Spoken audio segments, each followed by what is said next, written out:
Hazel was only 13. But life had already taught her lessons that even adults struggled to understand, while other children her age worried about school, friends, and games. Hazel carried something far heavier, the responsibility of caring for her grandfather, Samuel.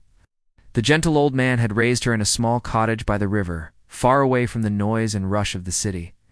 Her parents lived in another town, busy with work, hardly ever visiting. They believed Hazel would be better off living with them, better schools, better friends, better opportunities. But Hazel couldn't leave Samuel, not when his memory had begun to fade, not when his hands trembled, not when his eyes looked lost unless she was near. He had raised her when no one else did. Now, it was her turn. So Hazel stayed. Every morning before the sun even thought about rising, Hazel would tiptoe out of bed and start her day. She'd warm the old iron stove, prepare a simple breakfast of oatmeal and toast, and carefully lay out Samuel's medicine, something he often forgot. She would help him settle into his favorite worn armchair by the window, the one that looked out over the yard. There he would watch the birds flutter through the ancient trees that had grown with him, their branches creaking gently in the wind like old friends sharing stories only they could understand. Hazel's day was a constant hum of activity. She swept the wooden floors until they shone, made the beds with crisp, clean sheets, and washed their clothes by hand in a large basin. She'd spend hours in their small garden, tending to the vegetables that would become their dinner, her small hands pulling weeds and watering the thirsty soil. The work was heavy, the tasks endless, but her love for Samuel made it all feel lighter. Often, Samuel would look at her, a soft, warm smile spreading across his face. "You're my little sunshine," he would say, his voice a gentle whisper. And those 5 words were enough. They were enough to fill Hazel's tired heart with a warmth that no fireplace could ever match. That was her reward, her fuel, her reason for everything. But sometimes late at night, when the world outside was silent and the fire in the hearth burned low, casting dancing shadows on the walls, Hazel would find herself wondering.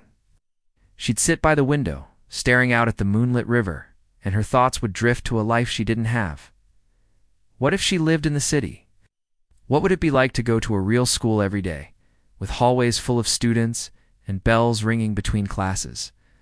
What if she had friends her own age to laugh with, parks to play in, and busy streets filled with the exciting chaos of life? In those quiet, lonely moments, the weight of her choices felt immense. Sometimes the loneliness stung like a sharp winter wind. Sometimes she wished, just for a moment, that she could be a normal girl, free from the burdens she carried. But then she would hear her grandfather whisper her name in his sleep, or see his frail hands trembling on the blanket, and a powerful wave of clarity would wash over her. She would remember why she stayed. She wasn't trapped in this life. She was choosing it. She was choosing love, a profound, selfless love that had once chosen her first. One evening, as the setting sun painted the hills outside their cottage in brilliant shades of gold and orange, Hazel struggled to help Samuel to his chair by the fire. He felt weaker than ever, his steps unsteady, his body frail. She brushed a stray strand of hair from her face and looked at him, a knot of worry tightening in her chest. "Are you okay, Grandpa?" she asked gently, her voice barely a whisper. And his eyes, clouded with confusion, searched her face for a long moment. The silence stretched on, and Hazel's heart ached. But then, like the dawn slowly breaking through a thick fog, recognition returned to his gaze. A faint, tired smile touched his lips. "Yes," he whispered, his voice thin but clear. "As long as my sunshine is here, I'm okay." Hazel swallowed the lump that had formed in her throat. He was slipping away, piece by piece, like sand through her fingers. He still knew her. He still saw his sunshine.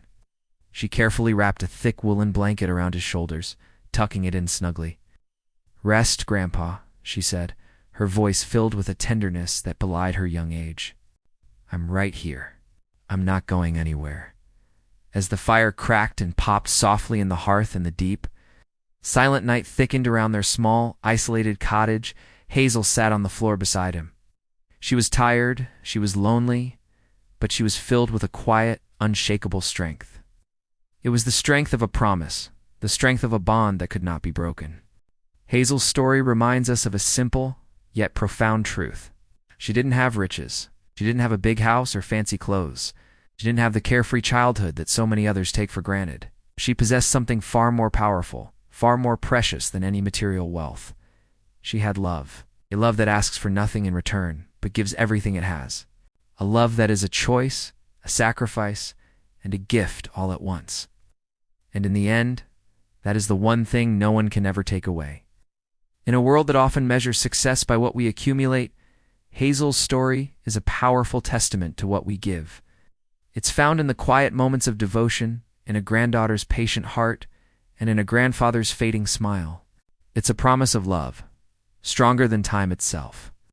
Thank you so much for watching and sharing this story with us. If it touched your heart, please consider liking this video and subscribing to our channel for more stories that inspire and move us. We'll see you next time.